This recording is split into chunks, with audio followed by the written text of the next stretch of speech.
Season 2, baby. It's the delicious recap. I'm Jon Francois. Ajay Vandertunt today. I'm going to be myself for the new opening here. Really? Oh my God. So even as we are coming out strong with Family Matters Season 2, Episode 1, there's no character in the show that you would rather be other than yourself? I'm going to be myself for this first episode. There's no character I thought I would want to be. Is that because you didn't like this episode so much? You know what? It's not that I didn't like the episode. It's that the episode was tolerable, but it wasn't what I thought I was going to get for a season 2 opener for the show. I'm curious as to what you mean by that. What were you expecting versus what you got? I was expecting something more light and comedic. I wasn't expecting a situation where we're disregarding some major felonies to progress the storyline. Yeah. My headline for this episode, Steve, Rachel, but mostly Steve, they got some issues.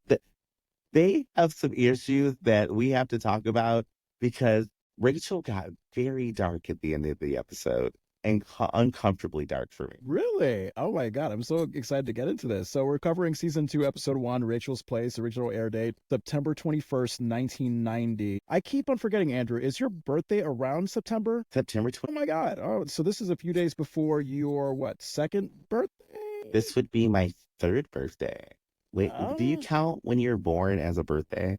No, you are exactly 0 years old when you were born. So I would Okay. say 1 year from when you were born is when you start counting your birthday. Okay, then this would be my second birthday. I was 2 years old when this episode of Crimes occurred. Yeah. Oh, God, don't even get me started. So it was written by David W. Duclon and Gary Mentier. Rich Correll, again, we're going to be seeing a lot of him throughout the show. He's directing this season premiere. And we have our guest stars, Bridget Coulter as Jolene, the girl that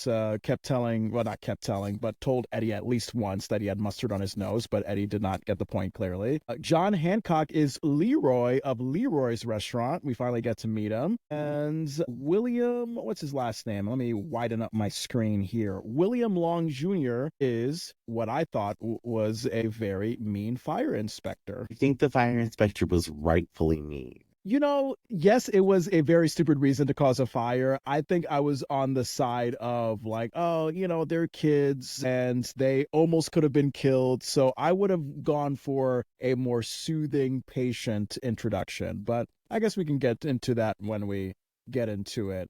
The Hulu synopsis, I don't know if are you still watching on Hulu, Andrew, or are you watching through a bootleg device? No, so now I found a different website to kind of just stream everything from. And I have a question about it because I want to know what you saw when you watched on Hulu. So, in terms of the synopsis or just everything in general? The synopsis and then the beginning of the episode. So the synopsis basically spoiled the episode for me. Here's what the synopsis says. After Steve accidentally burns down the local hamburger joint, he suggests Rachel buy it and run it herself. With the help of Carl, Harriet, and Mother Winslow, she does. That's the synopsis.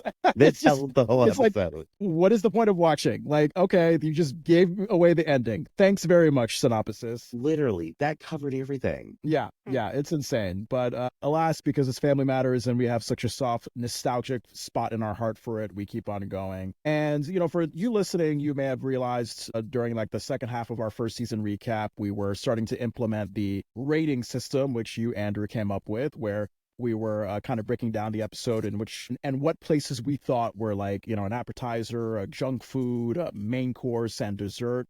Well, instead of waiting until the end of our recap to do that, we're going to try to implement it throughout the episode. So we'll see if it works. And if it doesn't, then at least we tried. Yes, we tried and we gave you a good course. It just isn't in the right order, maybe.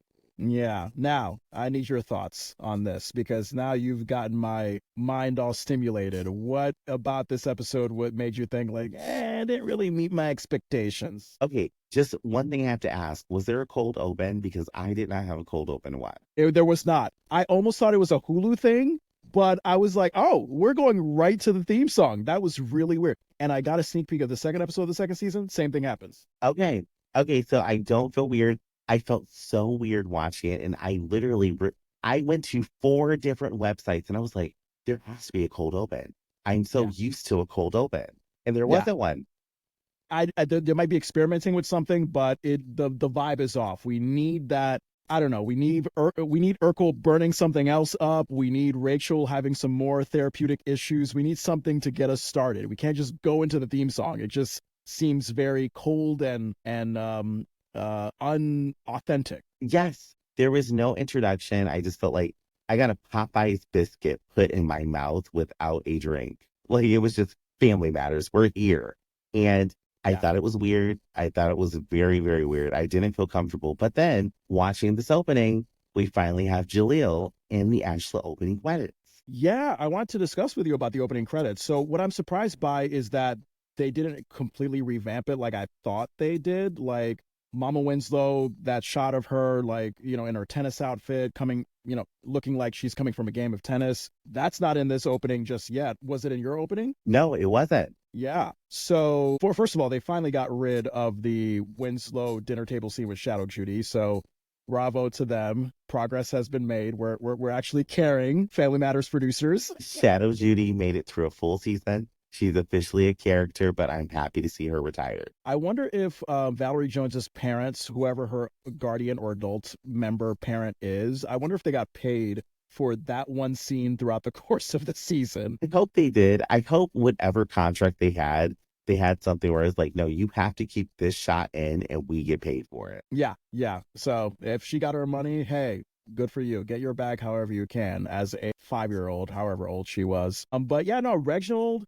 Jo Marie, and Rosetta in this opening, their appearance looks exactly the same from season 1. You have Reginald coming down the living room stairs with his bright blue sweater, Harriet, coming up from the piano, smiling to the camera. Rosetta looks like she was reading a magazine on the porch. Darius, his is different now because if you remember the first season, he was a tiny little kid bagging groceries at the grocery store, and this second season, the producers finally acknowledged that he has grown up way too much. And now he has little Bobby Brown high top fade. He's got his light blue jean shirt, buttons all open, and he's got the orange wife beater underneath. I don't know. What was the color on that? Was it pinkish orange? It was like pinkish orange. I've heard people call it salmon. I don't think salmon's a color, but like salmon-ish, like little getup he had going on. It's not a color, but it's definitely a specific vibe in your mouth. Have you ever tasted salmon? It's interesting. You always hope that there's no bones, and you always hope that it's fresh. A few years ago, it was an interesting experience. I don't think I would like it again. It wasn't for me. It's okay. You know what? My mom back in Connecticut, she makes a decent salmon. It's not something that I would eat every day, but it's like, you know what? A random Sunday when you have no other ideas left in your brain, sure, fire me up a salmon. Let's go.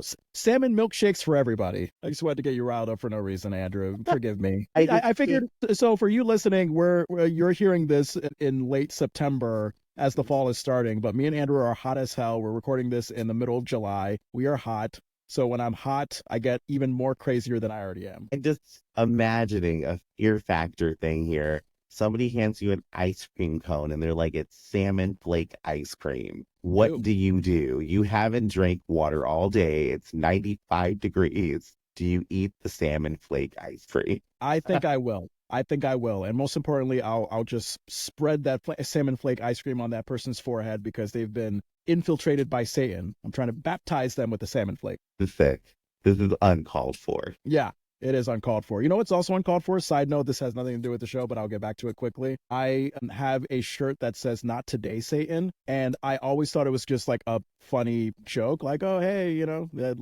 it's like a commentary on like, I'm going to have a good day and it's going to be pure and I'm not going to do any evilish things. But as sort of I should have expected, a lot of people think that I'm like a really passionate Christian. So I had this one woman the other day. She's like, oh, okay, I see you. God bless you. And I'm like, no, that's not the point. That's not the point. God. So there you go. I love gay sayings like "not today, Satan," "not today."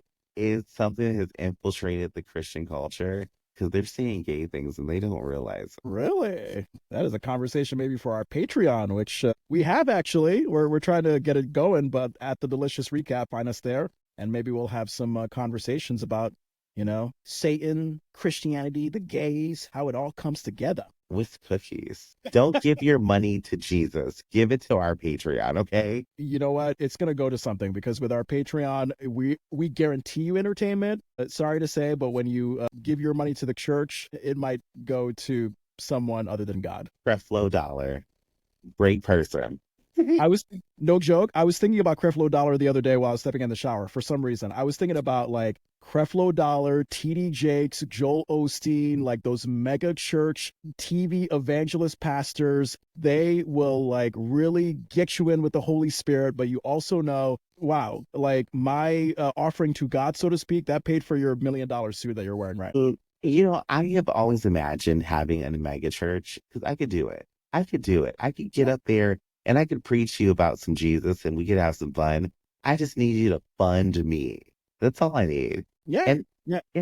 it's a good hustle. It's so easy. It's so easy. But anyway, we're getting so controversial here that I both love it and I'm kind of nervous about it because who knows how many Christians listen to our Family Matters podcast? A lot. That's an awkward pause. A lot of Christians. You know, a lot of Christians that listen. I don't think a lot of Christians listen, but I'm laughing because if they do, just that you know, all of you Christians, you're gonna burn just for listening to us. Oh boy. Anywho, so yeah, so Darius has changed quite a bit. We see his new appearance in this season 2 opening credits. Kelly Williams, her appearance has also changed. I mean, my God, she looks like a young adult waitress serving the sailors in the 40s with that hairdo and the shirt, and she's got the red ribbon tie. Like she was giving me like, you know, hey, collect bonds for World War II, sailors. Like she was giving me that kind of vibe. She definitely had that vibe.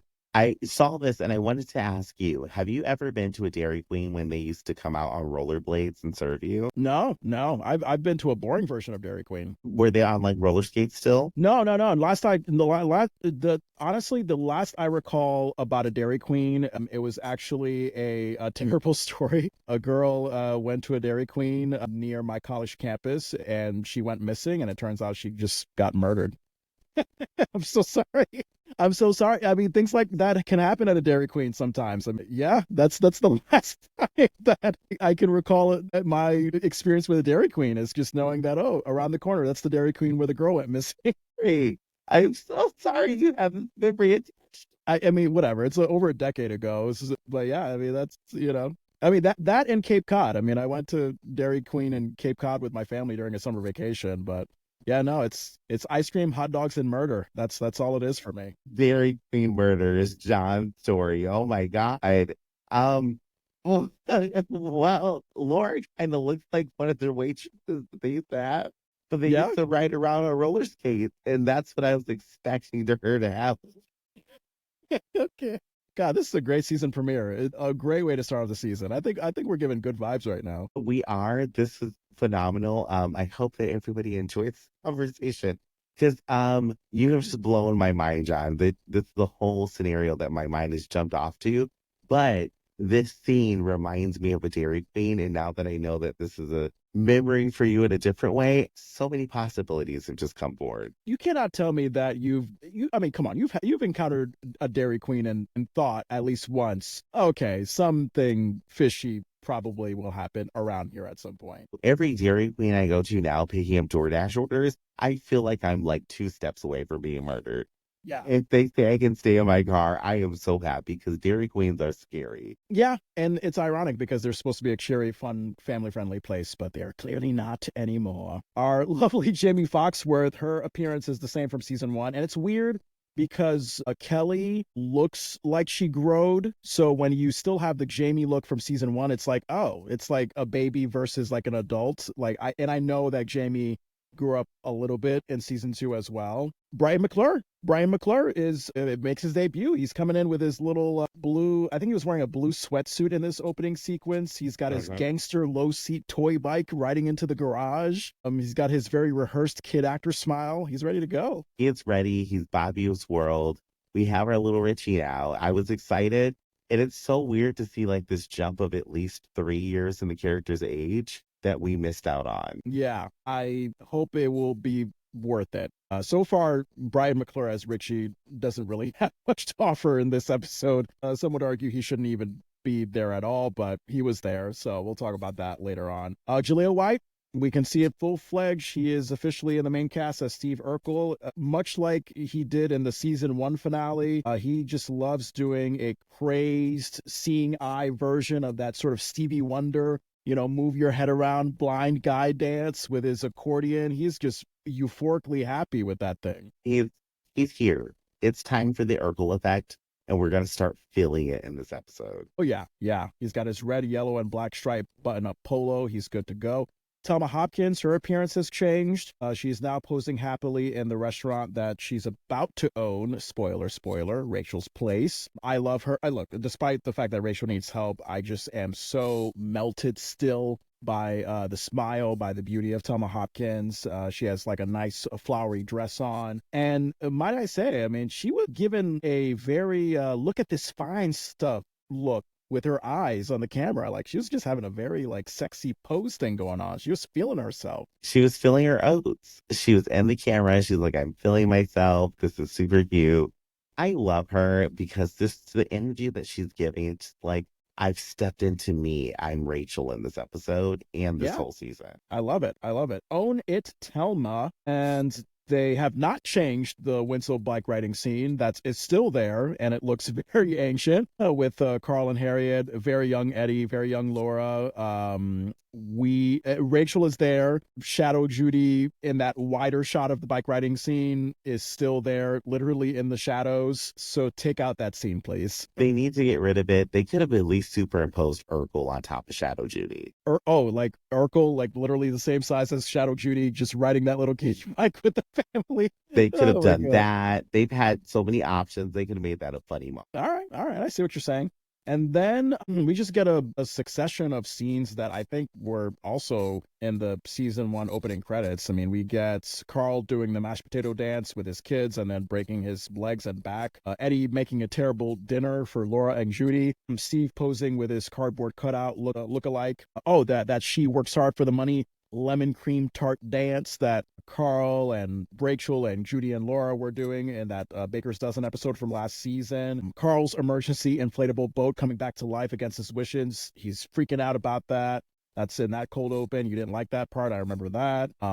Laura and Judy admiring the pigeons. Steve doing a euphoric dance in front of Eddie. Carl, Rachel, and Harriet hugging. Laura and Judy doing their Stop in the Name of Love dance that I think is way back in episode 4 of last season. Yes, it is. But they have updated the closing scene with the family enjoying each other's company in the living room because, it would look weird if baby Richie was still there. They have Brighton now taking that place. I mean, it would be hilarious where you're just like, why is everybody surrounding the small baby and there's no small baby on the cast?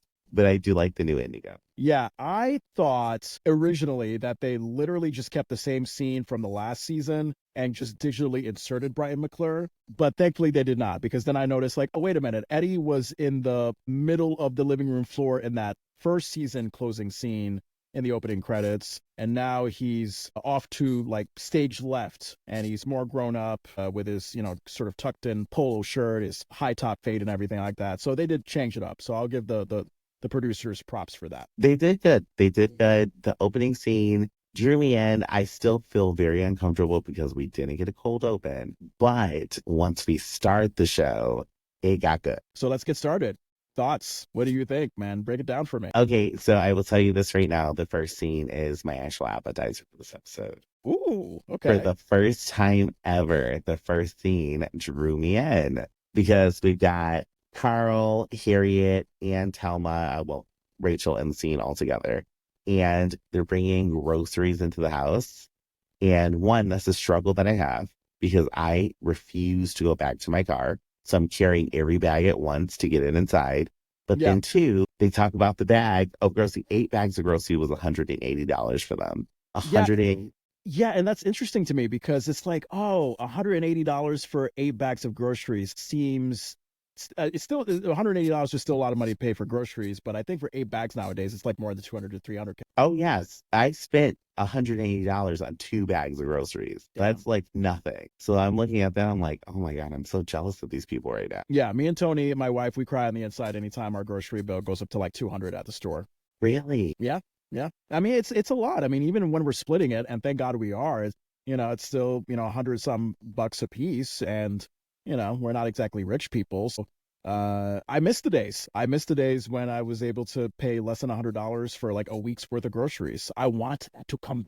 I want that to come back too. I've gotten to couponing just because groceries are so expensive. Excuse me. Yeah, I totally get it. I totally get it. But yeah, so yeah, they're carrying the groceries. What else in this first scene sticks out to you? Literally, it was that show. If you remember back in season one, if you haven't listened to season one, go back and listen. I talked about that I didn't understand what bills and responsibilities were when I first watched the show. So now, as an adult, when groceries are like crazy high and it's something that we think about and talk about a lot, this was immediately drawing me in. Like I felt like I understood a joke of the show that I did not get as a kid, and I actually enjoyed it. Yeah, yeah. It's so that moment happens, and I love that Harriet, like, did you notice that she like enters in with her mom energy? She's got maybe like 4 or 5 groceries, and Rachel's just like, oh, I'll carry one. Like Rachel's, even though she's a full grown adult, she's just that clueless kid. Like one, and Harriet's like, really, only one? Like you have 2 arms, use it. I'm kind of with Rachel. I'm that person. I'm like, I'll carry one thing. I I'm almost not thought going that to help you Rachel. with everything else. Are you that person that like looks forward to like that bag of cookies that mom bought? That's the only reason why you're carrying one thing of groceries. Yes, if I didn't do the shopping, I hate carrying stuff. I don't even help people move because I hate carrying things. So I'm the person like, oh my God, let me help you through the door, but you still carry everything. And how about that shirt Harriet was wearing? Did you notice that? It was very like mom in the fall. It was like a yellow, orange, boxed, stripy shirt. It screamed leaves to me. It was mom and fall. You had it nailed. She was giving us a very muted tone, but it was still a cute mom sweater.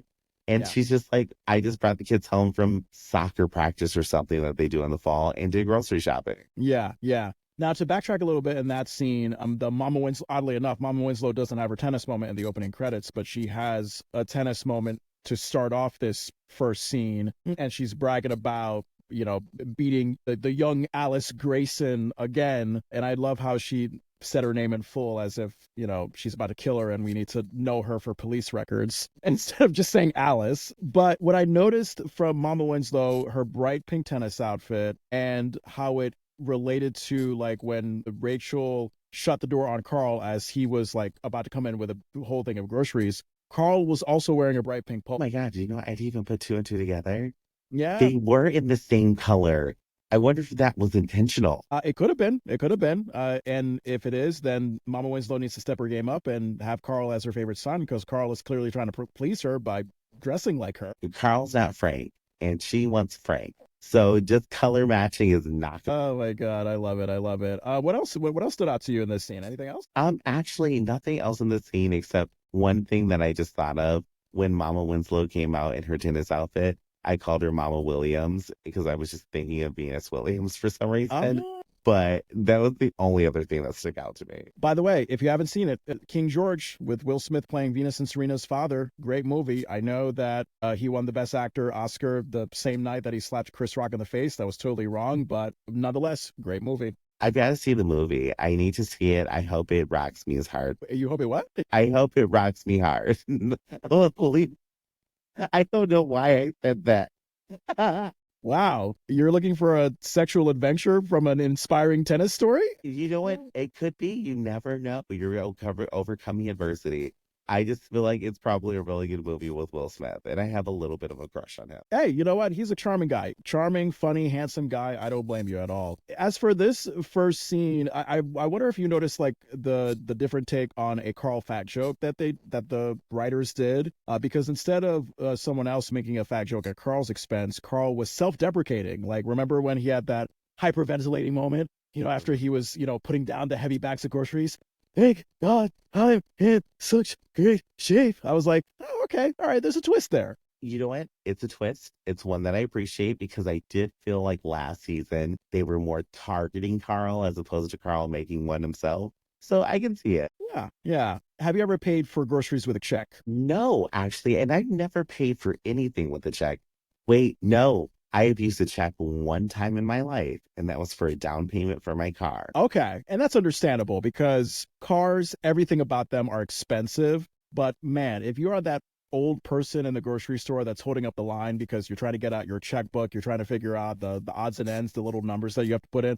I felt like I was getting that vibe from Carl because he definitely had that old man energy when he was like, oh, he was making a fuss, like, oh, I couldn't believe like they couldn't accept a check for groceries. And then remember Harriet's comeback line, Carl, you asked for the check not to be cashed until November. I was definitely an old man in that moment. All I felt was old man energy. And I laughed because I know that experience of seeing people using checks in the grocery store as a kid. Yeah, it's terrible. Everybody, please be 2024. Use cash, use your card, tap your card, do the debit card thing. I Hang on one know. second. Sorry. I was wondering if I was waking my poor wife up. She's not woken up. Anyway, go ahead. Sorry. No, I was going to say, I just listened to a podcast yesterday. Target is no longer taking checks. So checks are about to be like phased out of currency completely. So Good. I feel sorry for older people who still use them. Good. Make out checks when you pay your rent. Make out checks for a down payment on a car. But when you're at a grocery store, you need to be quick with it. Give the cash, give your credit card. Nobody needs to see you write out $200 in full words. You got the and then you got the 00 on the top of the 100. Nobody needs any of that mess. So I'm all for Target doing that. John, you want grocery transactions to be like drug transactions. There's Yes. no way you just get it done. Can you imagine buying a pound of cocaine with a check? Can you imagine being all sketchy? Like, oh, hey, can I get some heroin? And also like, oh, do you take check? Like, what? Like, that's weird. Okay, now, okay, I'm gonna do that. I'm gonna pull up and like, can I buy one crack rock and here's the check? And can you not cash it until like December of next year? I'll be good for money then, please. Oh boy. Hey, so remember the back in scene one in this episode, so Rachel tells Carl that they need to call a plumber. Automatically, I was thinking of that moment in season one where Carl had to turn off the water because he was worried that the family was losing money. Harriet was losing her job. It was so fucking crazy. So Rachel tells Carl like very sheepishly, like, oh, you need to call a plumber because like little Richie, he tried to make your slippers float in the toilet and it didn't work. And I was like, I don't know. I was wondering who to blame in that situation. I was like, should I blame Rachel or some other adult for not watching little Richie closely so he wouldn't do that? Should I blame Carl for not locking up his slippers securely, like putting them in a closet or putting them in a shoe rack, like in an upstairs part of the closet? That's what I was thinking. Now that you've mentioned that, I didn't pay much attention to that part of the scene, but thinking about it now, I would be heated at Rachel. Like, you should have been watching your child not to get into my belongings and put slippers in the toilet. Yeah, yeah. Rachel is very busy being flighty, thinking of ideas that she won't really think through. And if she does do them, she'll spend like 2 days with them until she fails. And then, she just doesn't realize the error of her ways. So, yeah, she's too busy with all that stuff. She's too busy figuring out herself to be a mother. Yeah, I need somebody who's fully attentive because if my leather slippers end up in the toilet, I am boxing a child that night. Child abuse welcome. And I say that jokingly, of course. I do not advocate for the abuse of children. Thank you very much. Not at all. No toddler boxing. We're not doing that. Toddler boxing. That sounds like being stuck under the covers with a toddler as they fart and never being let out. That sounds like torture. I know one thing about that. It sounds like torture. Jesus Christ. Yeah, I feel like baby and old people farts, you got to stay away from them. That's a whole different type of smell. Dog farts are included in that group. It's ugh. I have 4 of them. It's a nightmare, especially in this heat, to have those random smells come downstairs when I'm trying to enjoy my Netflix. It's not welcome. Not welcome at all.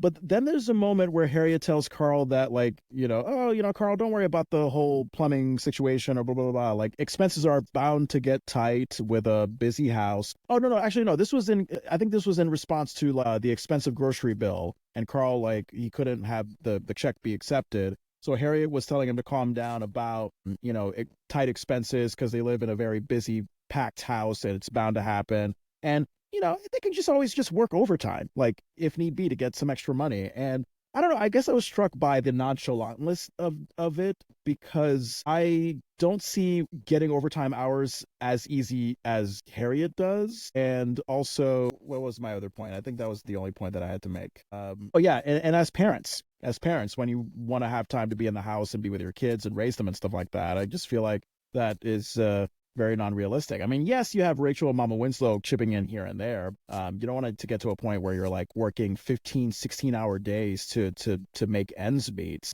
I don't know. I guess I was just like really into the the nonchalantness of Harriet being like, whatever, we'll just work like 8 extra hours like every day. We'll be fine. No, you'll be tired and stressed out and screaming at grass. I can, when I saw the scene, and it's one of those things that in the scene that kind of stuck out to me, being an adult now, who's like, oh, if I need extra money on my own, I can just go DoorDash. That's nothing. But if I'm working at a job trying to get overtime now in today's economy, it just doesn't exist. So to hear Harriet be like, oh, we can just work a little bit of overtime and it's nothing. I'm like, I'm a little jealous of you. The economy was that good that you could just do a little overtime and be fine for shelling out thousands of dollars to something else that you actually need. Yeah.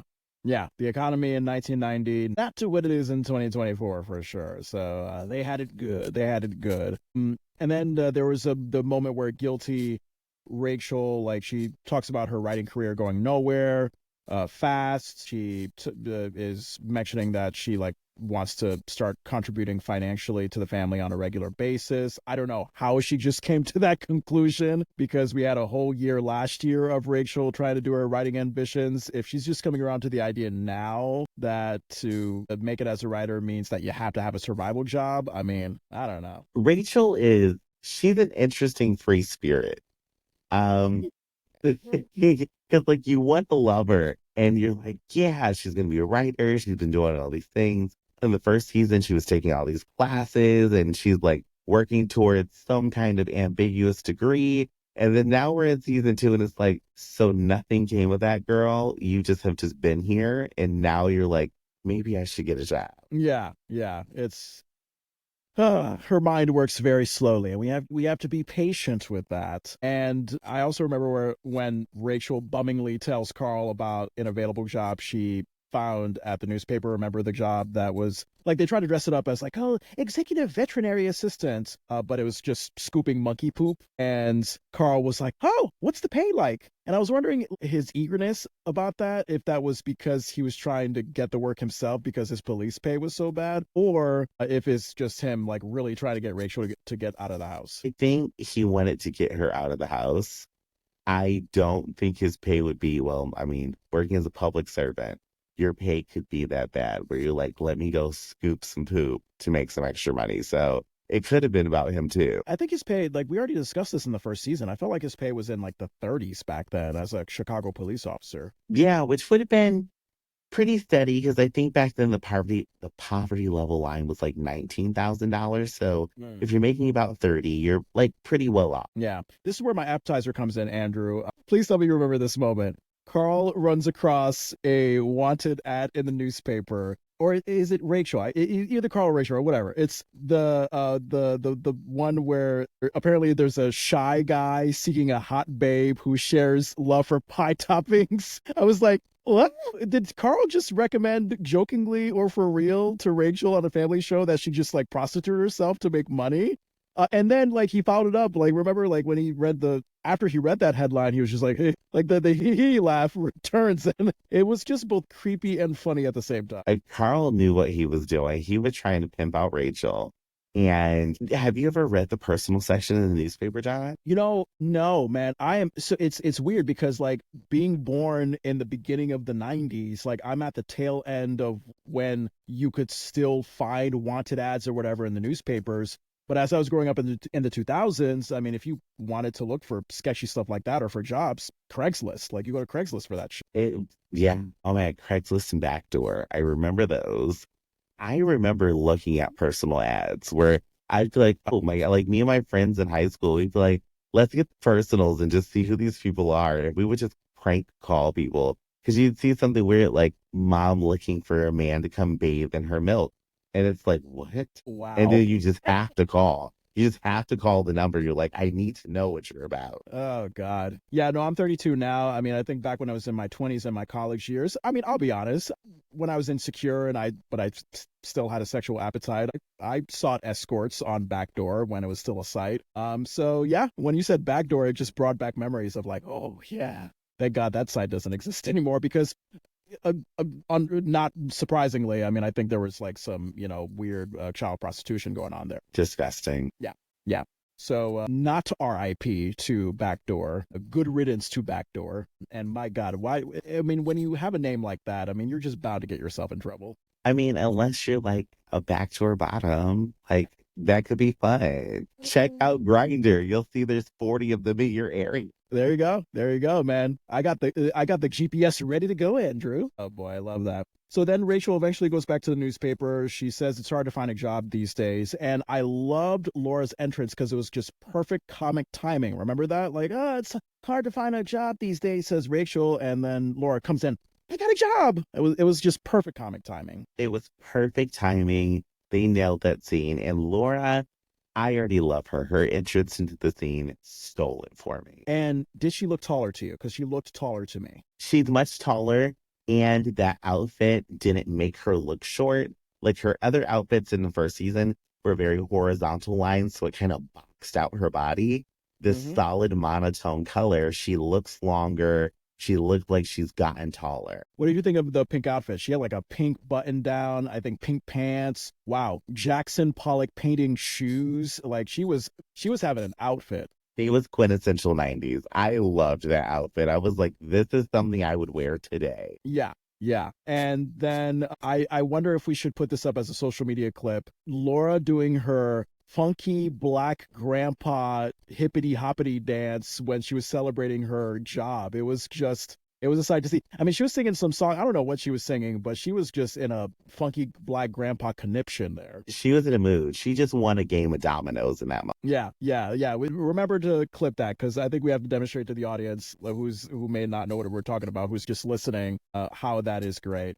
And then, after Laura's celebration, Carl and Harriet try to bring her back down to earth and tell her that, she's 14. She's too young for a job. So then that made me wonder if she lied on her application about her age or if Leroy of Leroy's is doing some weird McDonald's shit where he's just hiring children because, no older person doesn't want to work for him. That's what I thought, because I was like, don't you have to be at least 15 to get a job? I thought that was like the age. But then I was like, okay, this is a little weird because she just got this job and nobody knows who gave her this job. Right. It's tricky because I know when I used to live in Iowa, I think both the driving and the minimum work age was 14. Oh, no, yeah, I'm not sharing the road with 14 years old. Yeah, understandably. In my home state of Connecticut, however, 16 was usually the minimum driving and work age. So I think it just depends on what state you live in. I think usually if you're going to be in like a low traffic, low populated rural state like Iowa, it kind of makes sense because there's less risk involved. But when you're in a much more populated state like a New York or a Connecticut,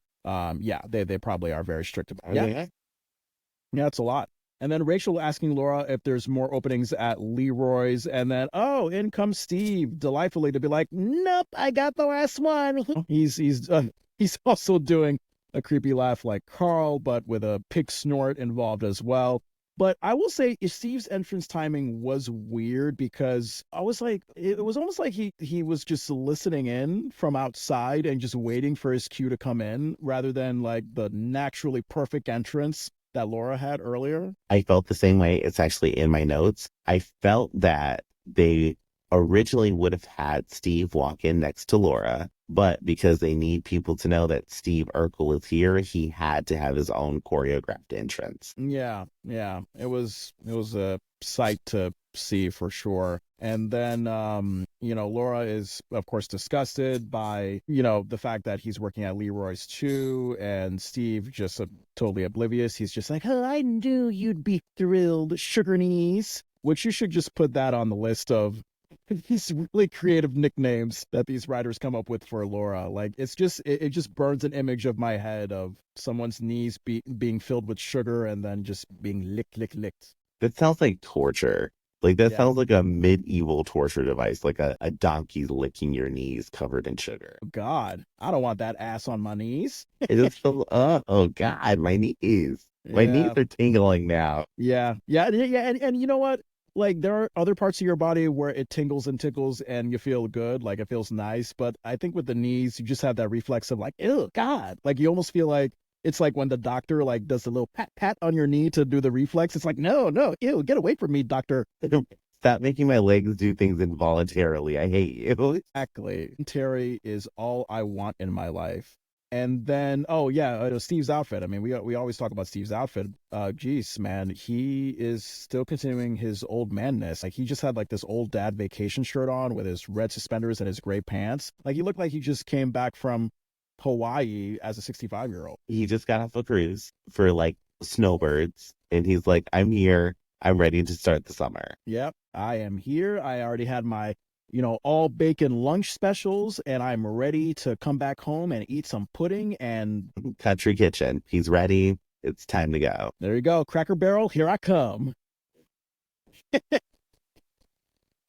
It's funny because I live in very white Vermont, and I had my wife and some of her family from other places. They came visiting the other weekend, and they were talking about Cracker Barrel, and I was talking about like, oh, I had never been to Cracker Barrel, and my wife was like, oh, you would like it. It's totally your vibe, comfort food, everything. And I was like, oh, I know, because like when I think Cracker Barrel, I think like country ass Trump supporters, like people I don't want to be around, eating like a white person's version of chicken and biscuits. Like, I don't know. I don't know if it's going to be my vibe. Okay, so I will tell you this as somebody who enjoys food. Cracker Barrel, it's an abomination to the Lord. It's offensive to my religion. It is like literally, if you invite me on a date and you say I'm taking you to Cracker Barrel, you've essentially called me a bitch, and All I'm right. a little upset.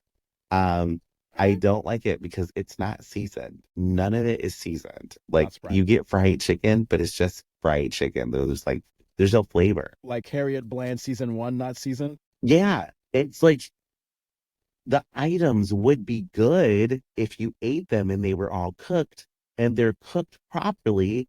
They're just not seasoned. Yeah. Yeah. All right. Well, you know what? I like things to taste very zesty. So I will keep that in mind next time I pass by a Cracker Barrel. Okay. Thank you for that warning. Bring a little hot sauce in with you, a little salt and pepper. You can like fix up a plate and make it tolerable, or just take a to-go plate and take it home and add your own seasonings, and then you have a great meal. There you go. And then I'll make my own restaurant called the Negro Barrel because I think the Cracker and Cracker Barrel is white people, I think. No, no, And then it'll be trustworthy because it's like, oh, black people know how to cook. I'm Crackers not don't. going any place called Negro Barrel. That means you are going to get hurt. No, no. Okay, fine, fine, fine. Fair enough, fair enough. And then, oh yeah, so we've confirmed in this scene one. My God, we have a lot of notes on this scene. From me, I take responsibility for that. So we have confirmation that Steve has gotten a job at Leroy's because he saw Laura get a job and he wanted to get one as well.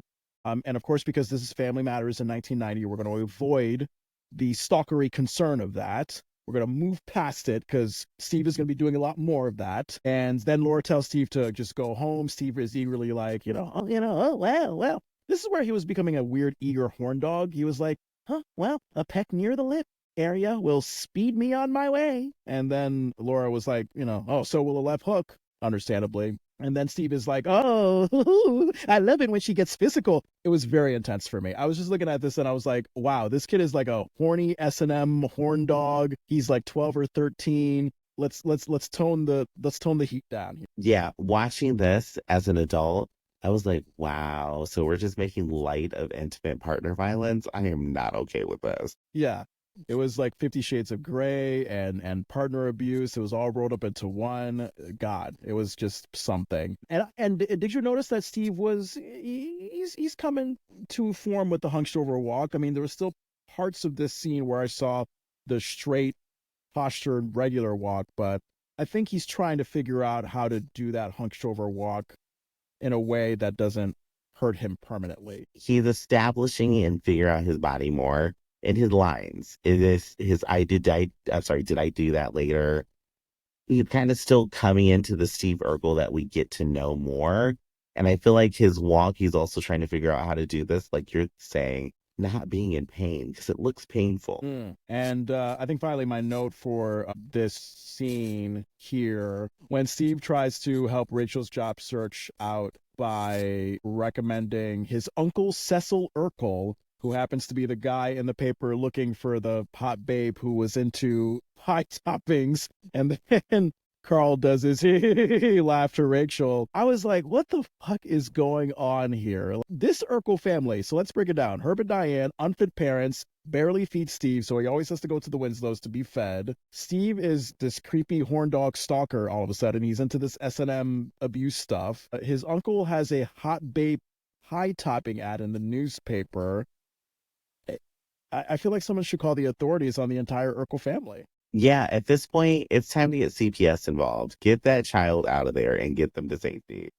Yeah, and I think was this my appetizer as well? I feel like that was my the shy guy singing the hot babe who shirt. Yeah, just that whole thing. That was like boom. If there's any way to start off the episode, give me a laugh, but also give me a thought and give me a concern, it's this one. Like this one really kicked it off for me. So that is my appetizer there. So 45 years later, Andrew, I apologize. We go to scene 2 when we are at Leroy's, and I believe, let me just kind of fast forward to the end of this scene here to just make sure that I can get the whole scope of it. So this is the pivotal scene in Leroy's, if I'm not mistaken. Yeah. So highlights for this scene that stuck out to you, the first one in Leroy. The thing that is the first thing that sticks out to me in Leroy's is that we finally meet Leroy, because I don't think we met Leroy in the first season. It was just the place they were at, and we never knew who owned it. Yeah, and how, I mean, it's a shame that it took him having his place burned down to meet him, but yeah, he's he could have been a funny recurring character. I'm sad that we don't get to see more of him. He really could have been. He could have been fun. He could have been something that could have added to the first season, maybe like introducing Urkel a little smoother. Yeah. But I did enjoy finally meeting him as a character. The other thing that really stuck out to me in this scene, I don't know how many kids have experienced it, but I know it as like a kid growing up my age.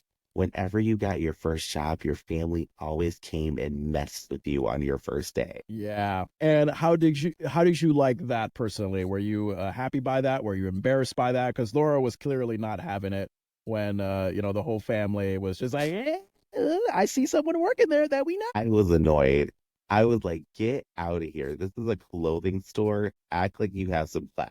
And oh my God, did you detect Carl doing his finger pointy, like lame dad dance? Like, hey, look, like it was very like Urkel first season, like Laura, my princess kind of vibe. Oh, yes, that's exactly what I got. Also, it's what every dad will do to their kids. If you are a dad, or if you're going to be a dad, you'll know it, because I saw my brother do it just recently. And so your brother has a kid or two? He's got 3 kids, and my oldest nephew, he wanted to embarrass him, and he did that weird dad snap walk thing that is so weird.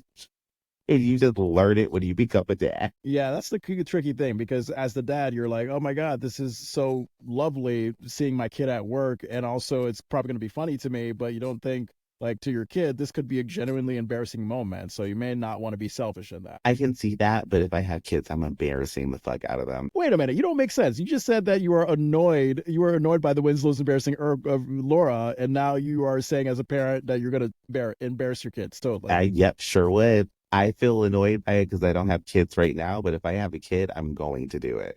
I'm going to. I am going to fuck with my kid because you destroyed my couch or whatever they did. It's revenge. You're gonna be that parent at the high school graduation ceremony that I heard every time their kid was mentioned or came out or whatever, there was a mega horn. Like those megaphones, those sounds that you used to hear in the rap videos. Oh, yeah. Anytime my child's name is mentioned at that point at graduation, I'm that parent and I don't care. I am going to love my kid and scream and shout for them, even though they're like, Dad, can you just give me a moment? I'm like, no.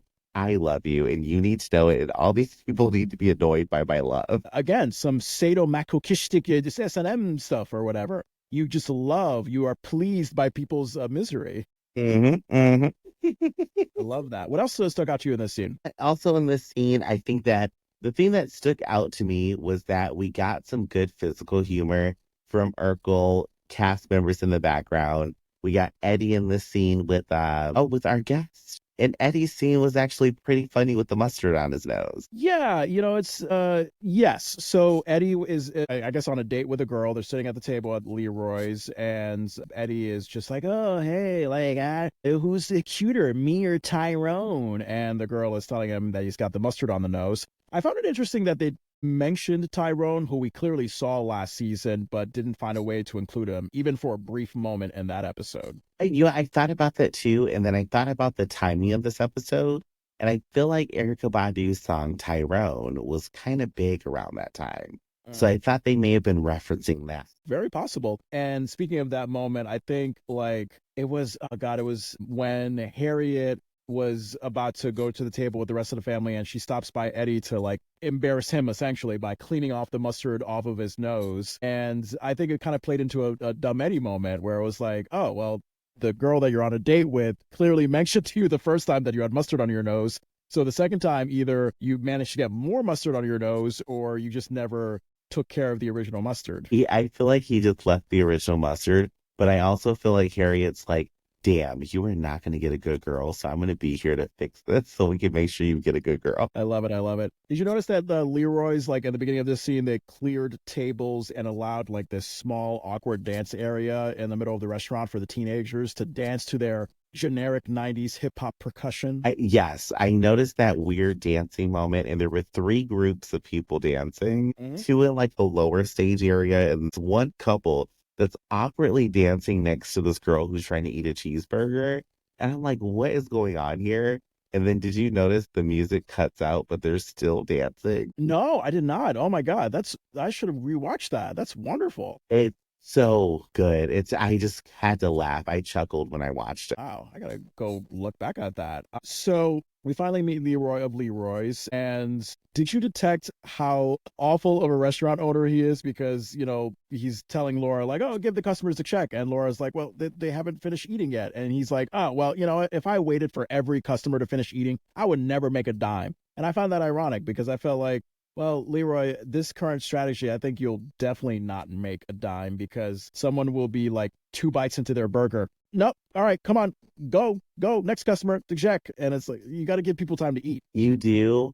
Have you ever been to like the restaurants after the club where it's like a terrible restaurant, but the staff is like, eat your food and get out, and it's the best food you've ever had? That's what I imagine Leroy's is. No, I don't know if I've ever been to that specific restaurant. That's an interesting point that you bring up. I will say, though, that waiters could just walk to our table very frequently, like really, really frequently, like every 2 minutes. Like, oh, how's everything going? How's everything going? Everything all right? You need to, like if they do that, then I think me and my wife will get the point that, like, okay, they're really busy and let's not just chill and chat, let's eat and get out of here. But to just be like, yeah, here's the check, get out of here, like that, I don't know, man. I don't know if I want to come back to your establishment for your special hot dog. I mean, sometimes they're good. I've been to places like that where I'm like, yeah, their service is shit, but this food is delicious.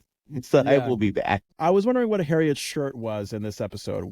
Not this episode, this particular scene at Leroy's. Like, did she have like outdoor light bulbs, huge bugs, a weird black, white, grayish plants? What was on her shirt? I thought they were lightning bugs. Okay. All right. I mean, they seemed more planty to me than anything, but if we want to make a metaphor that, you know, Harriet is lightning, but also could be under your couch infesting it, I'm all for that. That creeps me out, but also intrigues me.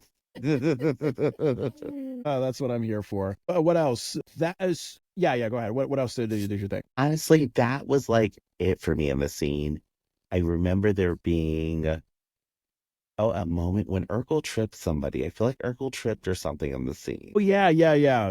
God, why did Leroy hire Urkel? I have no idea. But I mean, we see it pretty early on. I think you're talking about when Urkel forcefully insists to help Laura out with the cleanup on a table. Laura says no. Urkel, of course, doesn't listen. So then, by his overly insistence, he manages to break the plates that Laura was working on. The plates crash on the floor. And then as Urkel is leaning down to clean up the broken plates, that's when a waiter walks by, trips over Urkel's back. I think he had like shakes in his hands.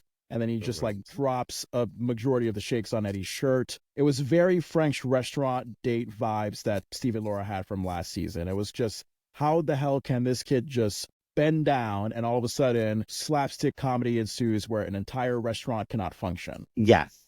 His physical humor in the scene and the start of it is what is my I'm going to call it my dessert. I'm Oh, not going to say that this has anything to do with mangoes. It's a dessert moment because the joke to me was hilarious. When Steve walks out and he's got the French fries in his mouth on the little plate, and he sees the Winslows at the table that Laura had set for them, and he says hello, and the fries drop on the ground. I oh started yeah. to laugh. And then he goes over to the table he was serving and says, "Oh, I'm sorry, we're out of French fries. I'll see if I can scrape some up for you." That was the joke that sent me in this scene. I screamed. Oh my God. Steve took me back to my banquet server days when he was walking out with like all those plates, those full plates on his arms, and then attempting to carry a plate by his teeth. And then, of course, that plate crashes to the ground. And I thought there was like some brilliant comic play that was going on. Like, remember when he's like passing out the menus to the Winslows at their table, and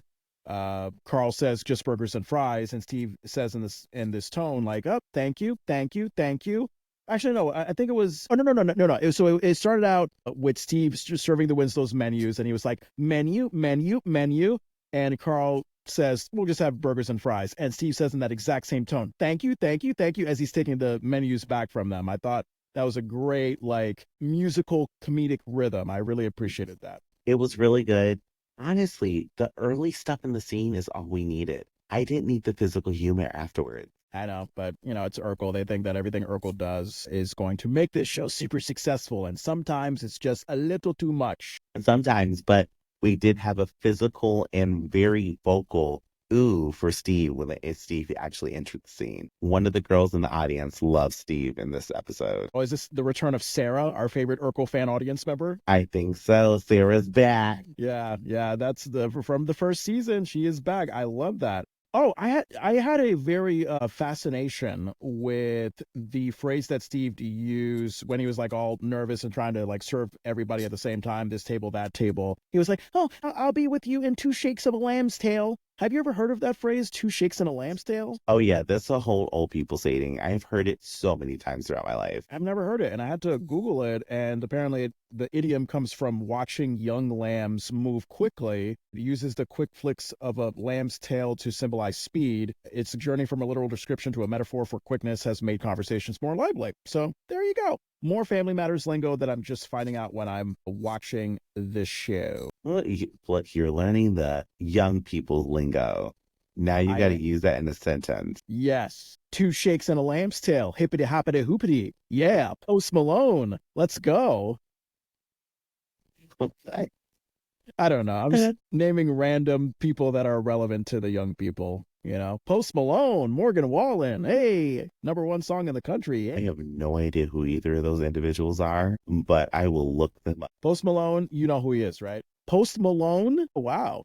Damn. All right, you are not in touch with a lot of current music. Yeah, he's one of the most famous singers and rappers out there. Wow. All right. Well, I mean, I think you've heard at least one Post Malone song. Maybe. Look him up on YouTube, and you'll probably have heard at least one song. I'm shocked that you don't know who he is. But Carl is either the worst customer, Leroy's, or Leroy's has a very vague menu, because he caught me when he was just like, "Oh, just burgers and fries." I'm like, what kind of burgers and fries? What kind of burger? What kind of fries? Like what? Like details. Like who goes to a restaurant and just says, "Oh, just give me burgers and fries"? Like you need to be more detailed. I feel like Carl orders like a dad, because that's what my dad would do. He would just like burgers and fries or something, and then someone would be like, "Well, how do you want the burger cooked?" And he's like a burger. Yeah, I don't know, just put the meat on the stove, wait until it's not burnt, and then when it's not burnt, then just give it to me. Exactly.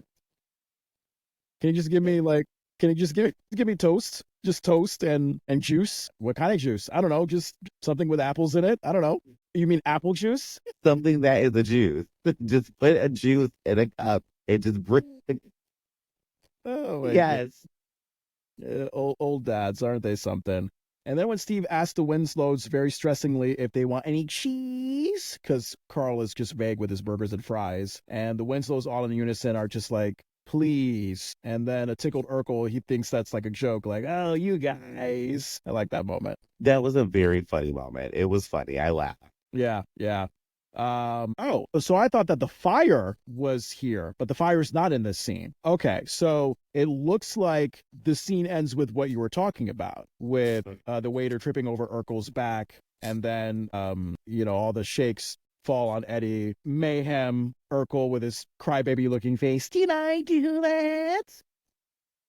We're gonna get a lot of that. We do, and I just feel like this extra little bit of physical humor at the end, it was funny, but we didn't need it. We already got some funny physical and like comedic humor in the beginning of the scene. It could have just stopped after Laura served, well, after the family got their food, and that could have been it. Yeah. So now we go to scene 3, Leroy's end of the night. Anything that stands out to you? This scene,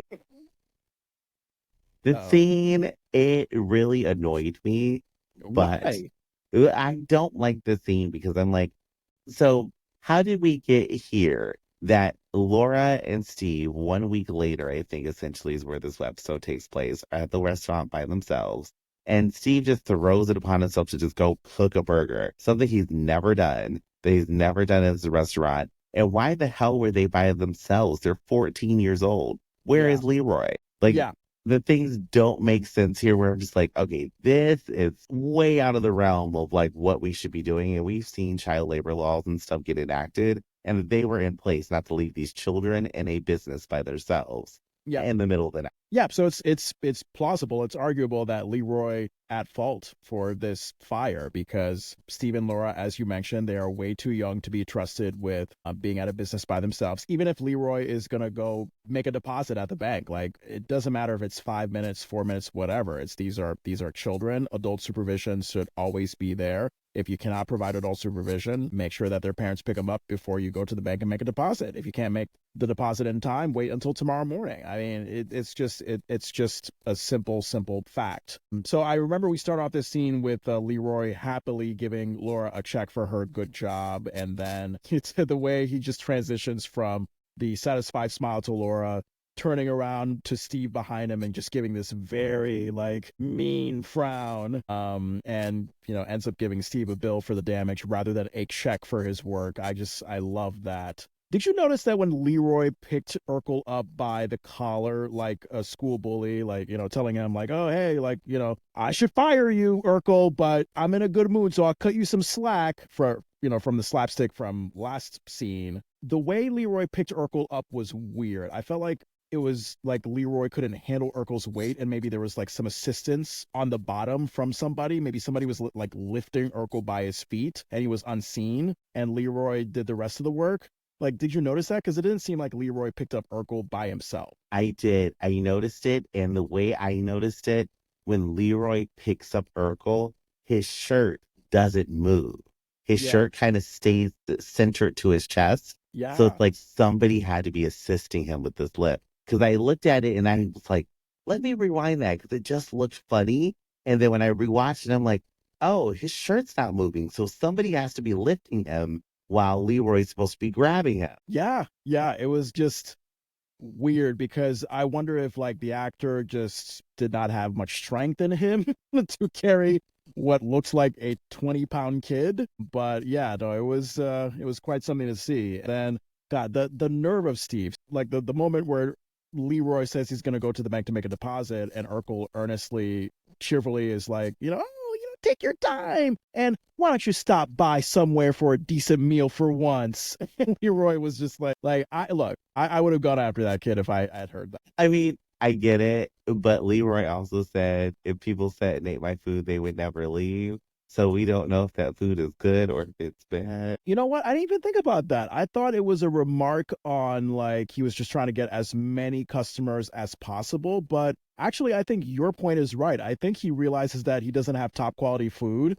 So he needs people to just like have 2 bites and then leave before they realize, oh, this wasn't worth my money. Yeah. I mean, he's feeding kids. Kids have like 4 working taste buds. They know sweet, salty, sugary. And he's like, let me just cram this food down their faces. But if they were to stop and think about what they were eating, they would. This food probably has like Chef Boyardee level artificials and preservatives. It's probably nasty. I can just imagine the restaurants for kids in my day, the food was gross. I'm sure. Yeah, it doesn't update itself well. So yeah, as we established, Leroy shouldn't be leaving kids by themselves while he is going to make a bank deposit. So that is on him. And then when Leroy is gone, Urkel like makes a list of the so-called accomplishments he's made at Leroy's. And then he says his next goal should be becoming a chef. And going back to the audience, maybe this is where you detect a little bit of Sarah coming out. Did you hear that audible groan? Like, this audience knows Urkel way too well by now. And I actually heard somebody in the audience, is this Sarah? Say, uh-oh. Did you hear an uh-oh from the audience? I did. I heard that audible uh-oh and groan, and I'm like, she is in full effect tonight. Yeah. Yeah. So that's good because it just has that sort of call and response that you like, that I liken to black churches. Like one of the few things that I like about black churches. And then there's a moment where we get a close up of Steve's face where he tells Laura eagerly, "Oh, I'm gonna make you a Steve-O Supremo." And I don't know what that is. I don't want to know what it is. I don't want to know. I mean, that sounds like some Bill Cosby level creepy shit. And also, did you notice that Steve's glasses are just really crooked? Really crooked in Yes, this his moment. glasses are super crooked in the scene. I am a person who hates crooked glasses, so when I see it, I'm like, oh, fix them. But the Steve-O Supremo, it sounds like it's very vinegary and full of cheese. And anchovy paste. That is I remember last season, I think he mentioned that he only like ate anchovy paste at his place. Like Herb and Diane were feeding him anchovy paste, like breakfast, lunch, and dinner. oh my God, poor Steve. Poor Steve. Poor Steve, but also like get some help. Yes. Well, his vision should be really good because the anchovies have omega-3s. Oh, okay. I'm Wait, what? trying to see the bright side here. Wait. Remind me what omega-3s are. Is that like a healthy part of seafood? It's a fatty acid, yes. Like in different things you can get it, but seafoods have it the most. Got it. Okay, that makes sense. And oh God, this is a thing that we see in so many sitcoms back in the day. So Laura warning Steve not to touch the grill. Steve is like, what could go wrong? And then Pod Meets World, the Boy Meets World recap podcast, they have mentioned this in their own sitcom recap. The show Family Matters here does what's called an optical flip. Like you've seen this method before where it's like, hey, my pants are dry. What could go wrong? And then the next scene, your pants are on fire. Like optical flip. Like the scene flips around physically, and then it just shows the worst possible thing that you thought would never happen. So as we had suspected, we end this scene with Leroy's being on fire, and Steve and Laura, they're outside, they're around paramedics, they are passed out from the fire. Steve has all his oxygen equipment. He suddenly wakes up, and again he does his "Did I do that?" as he points towards the Leroy's fire. What are your thoughts as you saw this place come to the ground? Okay, so some very specific thoughts here. I Yeah, hated it. I thought it was a very bad scene. I'm not gonna lie. And really. I did not like it because one, we got the fire at Leroy's happening, and then Harriet running with this group of people towards the fire like an episode of Power Rangers. And she's like, what's happening? And the building's obviously on fire, Harriet. You did not have to ask what is happening, and you know where it's at. And I was watching this, and I'm just like, this is so bad. It's Yeah. bad. So you're describing our next scene, scene 4. We're at the exterior of Leroy's, and God, I mean, they were really going for like the suspenseful action movie music here, as we like saw Harriet running toward like people who were like spectating the fire. And my first thought was like, oh, like did Harriet park many miles away from the scene of the crime and just was like just jogging her way, making her way to Leroy's? Did she walk? I mean, is she walking distance from Leroy's? Did she live walking distance from there? Like these are the odd things that go around in my mind. I just figured that like Harriet would have the convenience of just like driving up to the location, but it seemed like she was walking or running from a distance somewhere. My problem with this scene.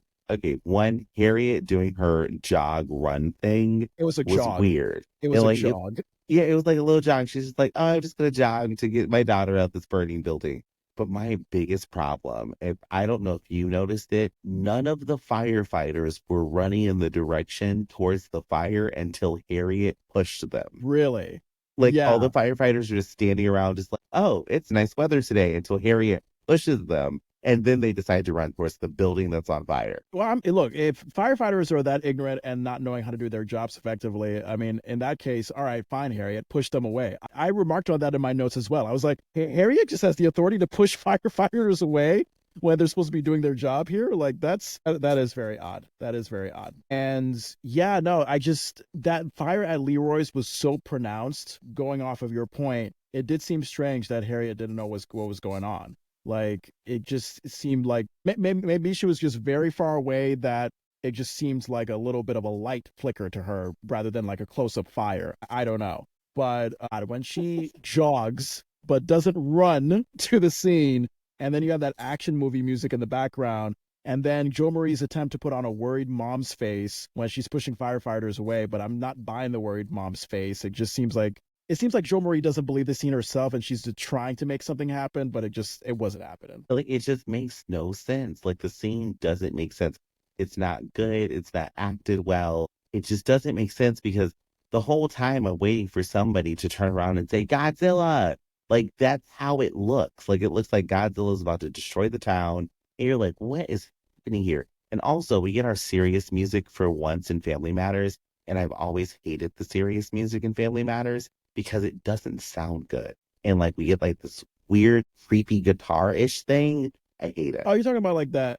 Okay, so I think to gradually work up to it. So remember like when Urkel, like when Harriet comes by, he's like happily expecting a hug from Harriet, asking him if he's all right, but of course Harriet is going to Laura. And then Officer Carl Winslow in his police uniform, he's got the police car, he's driving up, he's concerned, he's looking at the fire like what the fuck is happening. He's going over to Laura, relieved that she's okay, he's hugging her. Of course Urkel was expecting a hug for himself as well. I mean, the obliviousness of this kid. Like he knows that he had a hand in starting this fire, and yet he's like, the Winslows are coming to hug me and see if I'm okay.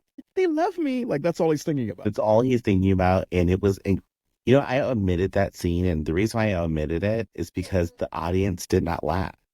Nobody found it funny that Urkel was there in that scene.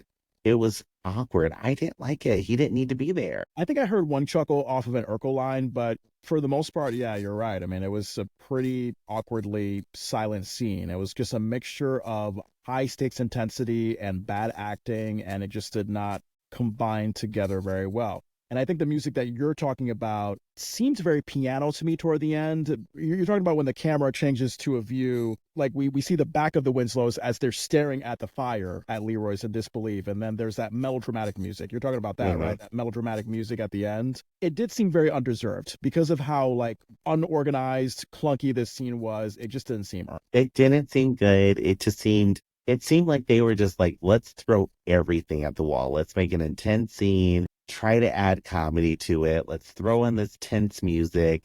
Let's put in the fact that this building's burning down. Let's do all of these things at once. They Game of Thrones did. It was the last season of Game of Thrones in this episode. Well, I hope you felt a little bit better for scene 5 as we go inside the very burnt down Leroy's. What were your thoughts about that one? That scene, I didn't have anything there that was like grasping me to it, to be honest with you.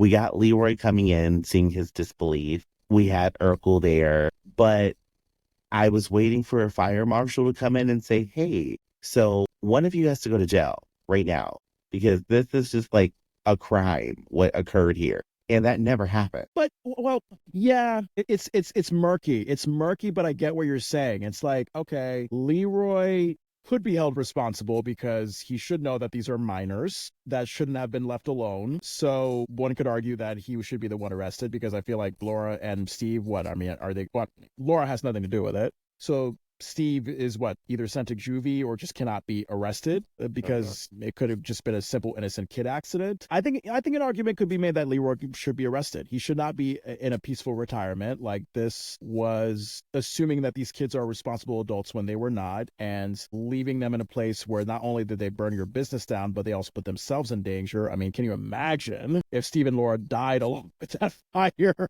Like Leroy's life would end as we know it. Right. The insurance alone would have ate everything up, but he would have gone to prison. That is child endangerment.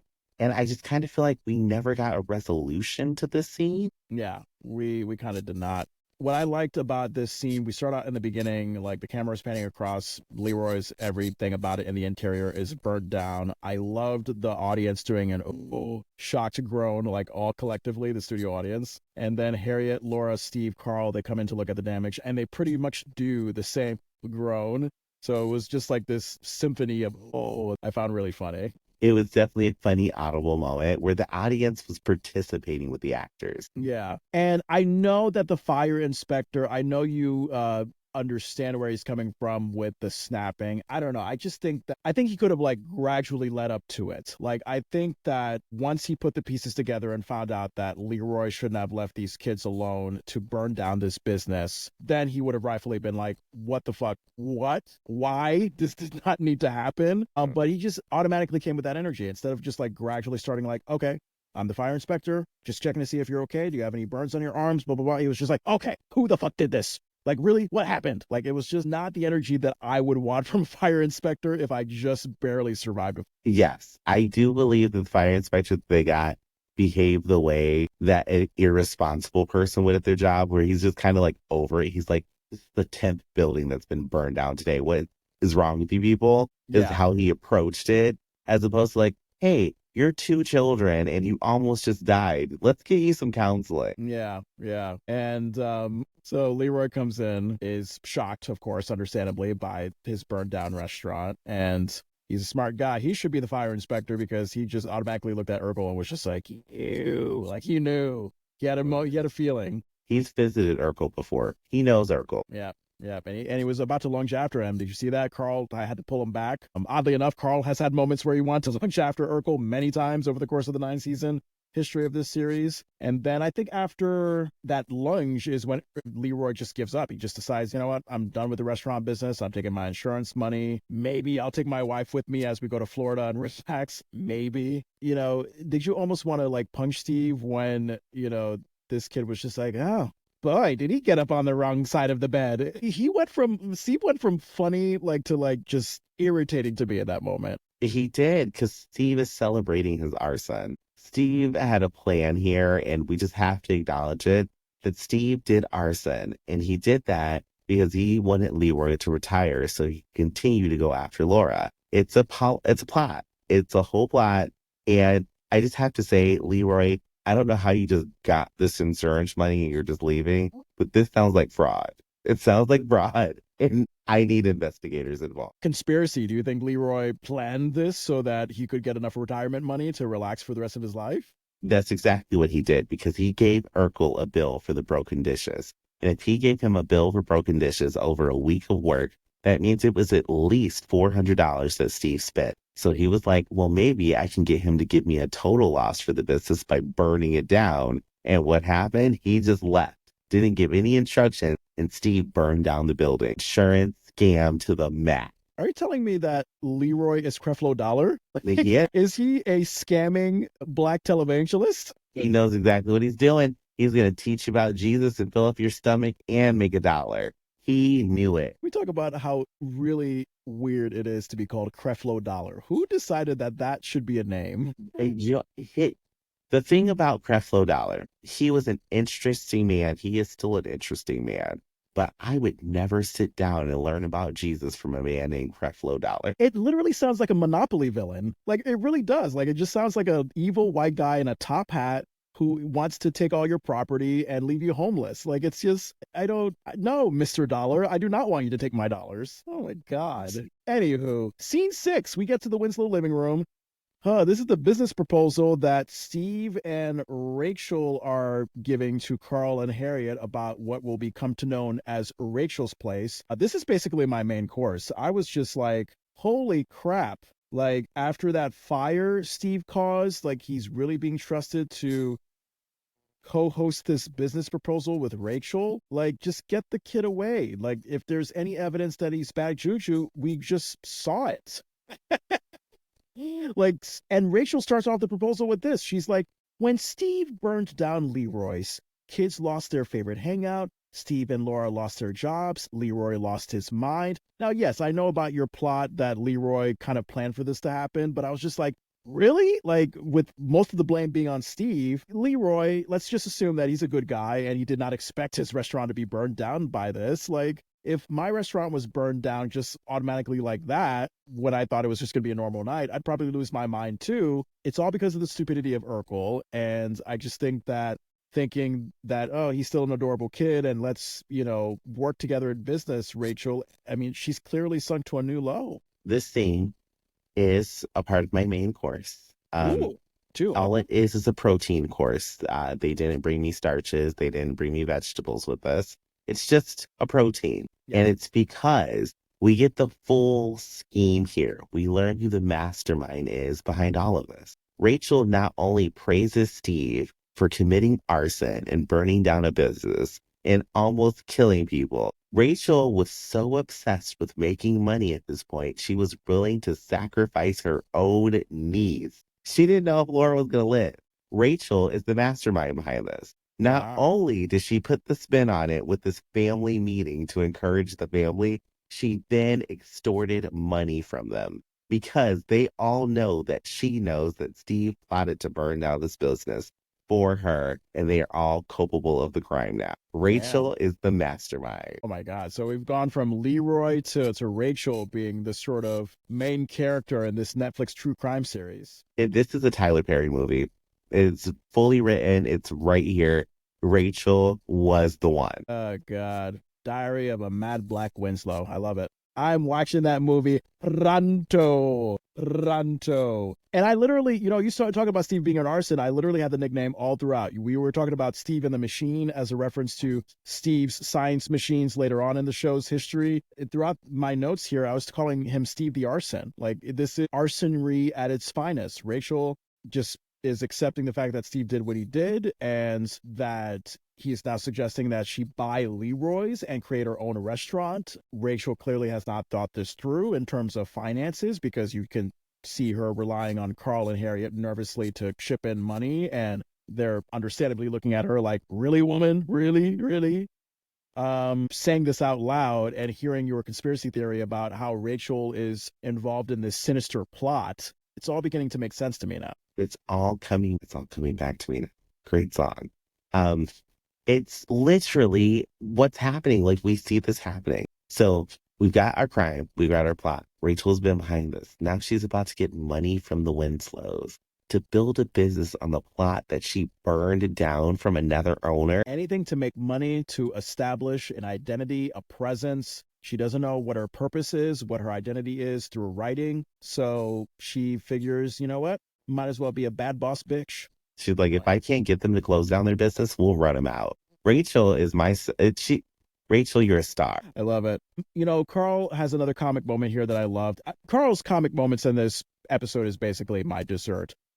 So I forgot to establish that my junk food was that mean, snappy fire inspector. I thought that was uncalled for, but Carl just has some sweet comic moments. Not only that creepy, funny hee laugh to the whole prostitution ad from earlier in the show about the pie toppings and whatnot, but when Rachel nervously hands Carl a paper that has the amount of money she would need from him and Harriet, I like how he goes from opening up the paper, I'm waiting for Carl's response, I know it's going to be great, to suddenly hunching his face closer to the paper in shock, and then he just lets out a whoa, like a kind of like an Urkel innocent whoa. I thought it was just really funny. I thought it was funny. It was one of those moments where I'm like, okay, we got some very good facial expressions from Carl in this moment.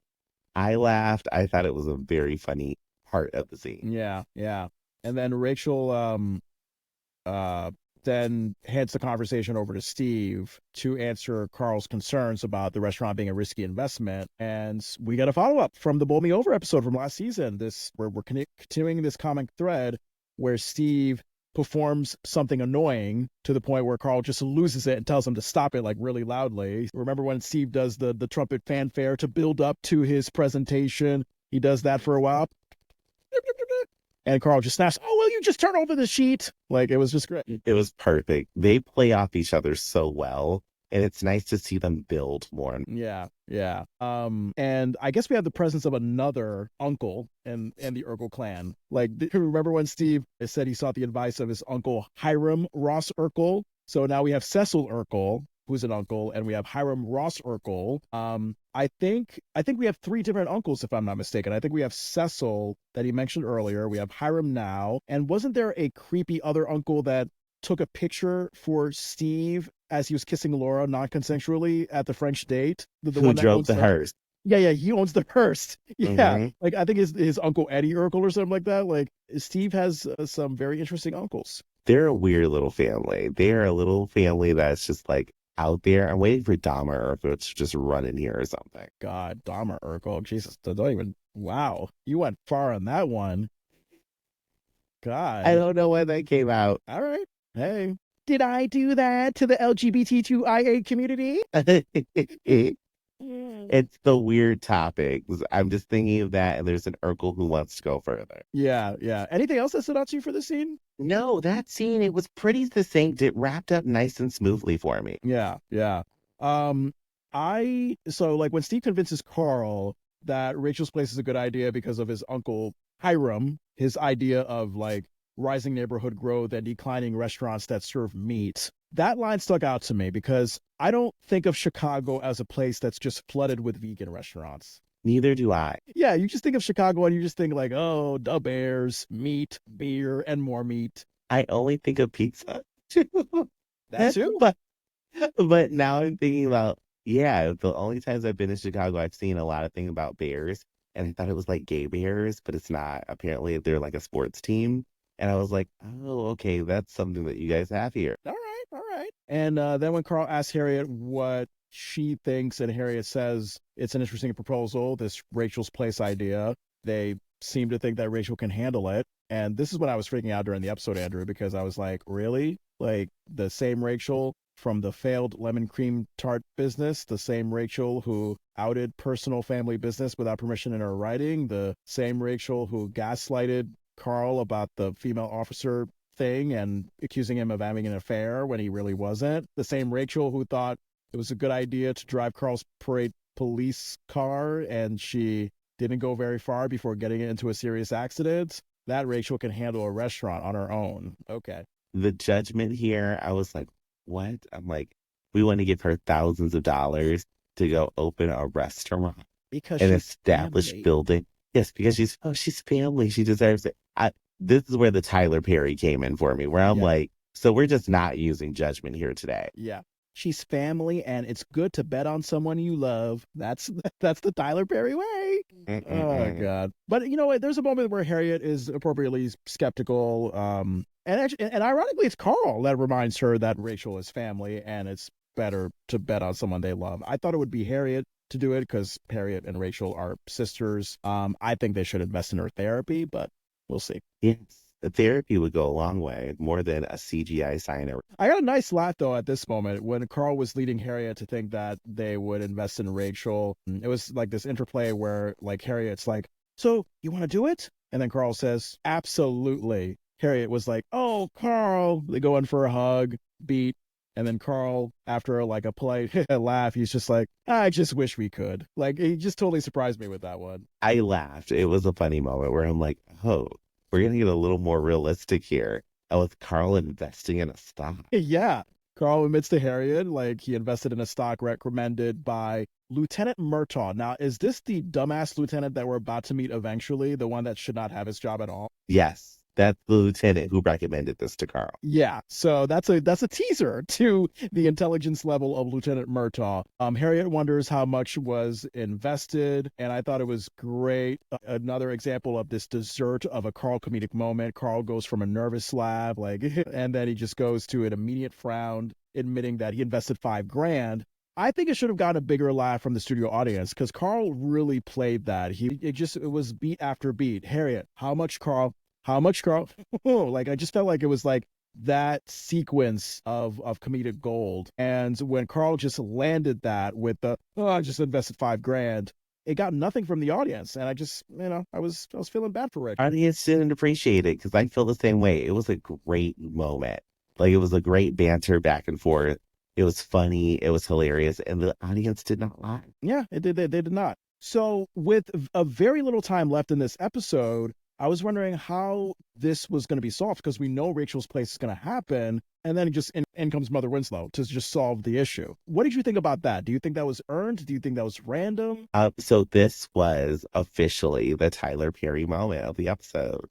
It was Medea coming in and reading the family, and all of a sudden everything's fine. Everything's just solved. Mama Winslow runs in. Oh, here's this check.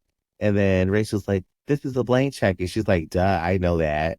And no, I'm just paraphrasing. I'm not actually doing the real No, lines. I remember it was Mama Winslow like angrily comes in. She's insulted that she wasn't involved in this investors meeting, and she gets all snappy with Rachel when she gives Rachel a blank check. Rachel's like, "Oh my God, a blank check!" And Mama Winslow's like, "Oh, aren't you swift?" Like she was just like having that wit, sarcasm ready to go. And of course, she was just Mama Winslow. Remember, like when she was saying like, "Oh, I just was shooting hoops outside and I find out apparently that there's an investors meeting without me." And I'm like, in my head, of course, Mama Winslow's shooting hoops in her church dress. Of course, they're going to have her do that. Of course, she's out there being an acting grandma in her little knitting outfit, and she's ready to like throw down. It's just like, how convenient is that Rachel had to put forth no effort except burning down a restaurant to get money. Rachel is the luck next to Donald Trump. Rachel is the luckiest SOB that I know. Love how you say Mama Winslow gives a Tyler Perry moment,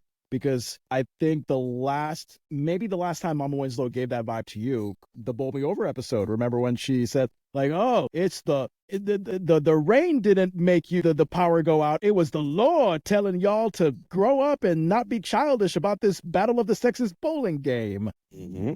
That's exactly what happened. And then what happens? Nobody learns anything from that episode. They're still falling back into misogyny and the patriarchy. And now we have it happening all over. Yeah. Oh, boy. So Mama Winslow reveals the blank check. Carl is flabbergasted. He is like, "Mother, like, do you really have that kind of money?" And Estelle gave the strangest comeback to that line that I've never heard this say. Remember when she was all sarcastically, she was wittingly like, "Is a frog's butt watertight?" I have surprisingly heard that over the last few weeks, multiple times. Is a frog's butt watertight? Where did you hear that? I've heard that from people online, people playing video games with me. I had a very awkward conversation in a bar about that literally 2 weeks ago.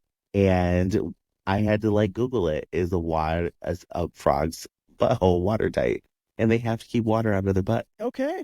That's an image. I'm sorry for those frogs because I don't know if I want a bunch of water squeezed into my butthole. I mean, if you ever give yourself an enema one day, yeah, you'll know. I'm crossing my fingers hoping that doesn't happen. I was just expecting more of a comment like, is the Pope Catholic? Like that kind of a thing. Is a frog's butt watertight? That is a very specific phrase I've never heard before. Why is it that I've never heard any of these phrases and you've heard all these phrases? Because I'm a child of television, so I'm pretty sure I've heard these things on other television shows, but this one is just so specific, and I don't know why. I've heard that multiple times recently. And then did you notice that strange and abrupt fade out, this blackout to this end of scene when there doesn't need to be? Because I literally looked at the time. There was only 2 minutes left in the episode. We could have just ended it right there. We could have, but they had to show off the CGI sign. They paid for that. Yeah. Oh, God.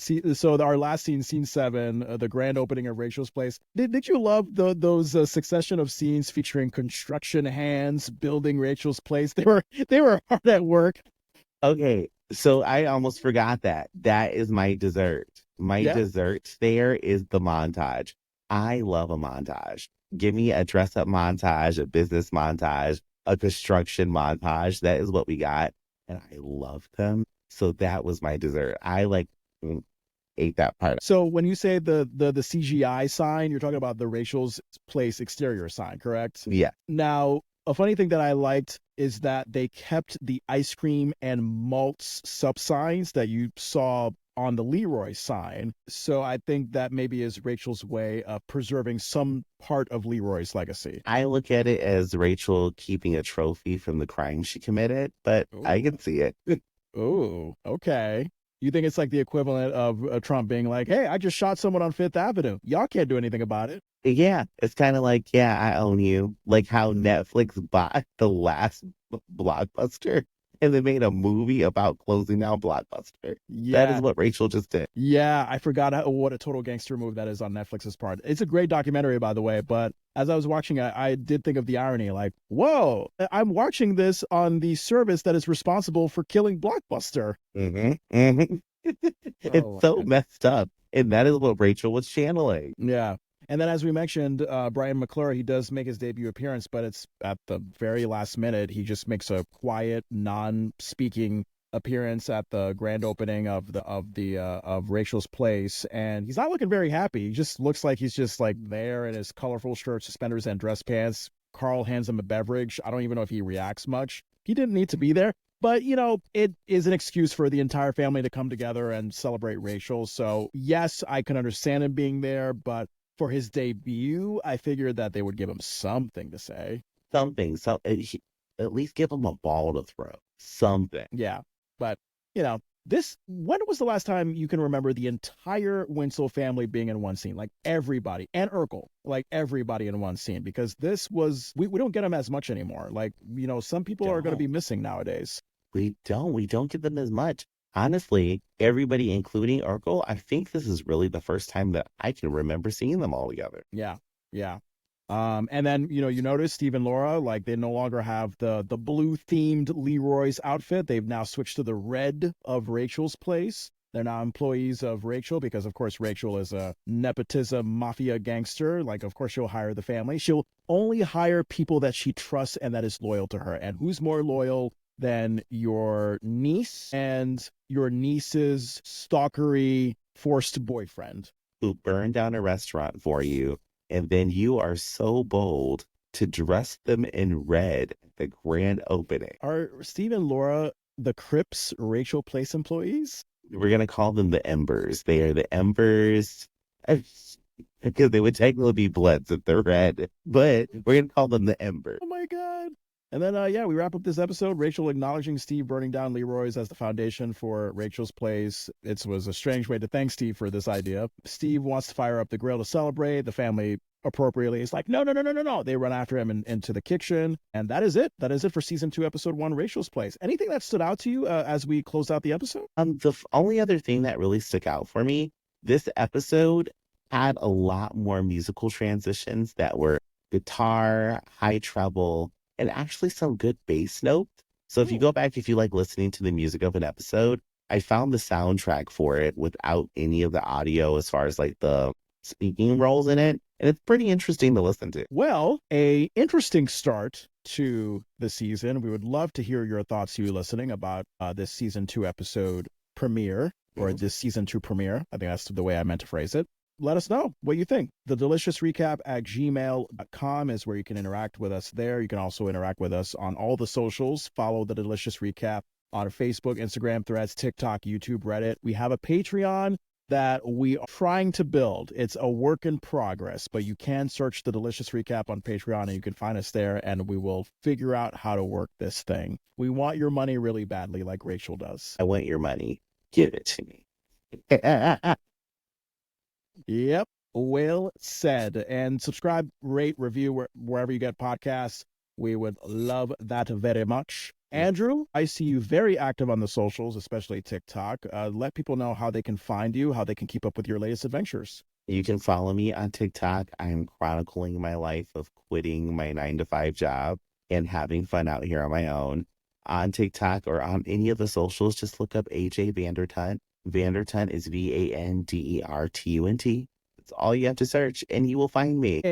Sign us out, please. Oh, but you know what? Before you do, I totally forgot that we usually tease people for the next episode. So let me do that as I look up the reliable Wikipedia for that information. Next time on The Delicious Recap. Exactly. And we give you the entire recap just right there and then instead of you having to tune into the next episode. Torn between two lovers. Oh my God. I'm going to have thoughts about this episode. I think this is the one where Steve thinks that Rachel is falling in love with him. And so he buys into it, and it's like Laura doesn't exist, and it's like Steve doesn't understand how illegal it is to be on a date with Rachel. That is our next episode. Torn between two lovers. We are going down the path. We already set a building on fire. Now it's time to ruin a childhood. Interesting note here. This is also original air date, September 21st, 1990. I think Family Matters had a 1-hour season premiere night. Oh, get out.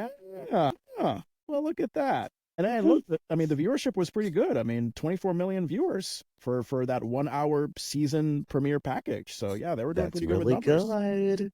What? There you go. So we'll see you then. Andrew, how about you sign us out in a way that describes how you felt about this season? So, kind of like this season premiere, it was hot. There was a lot of fire. There was arson. My apartment's probably 90 degrees right now. So, I'm going to sign us off with a little sticky deliciousness because it's humid in here. And we'll Yeah. let the deliciousness rate.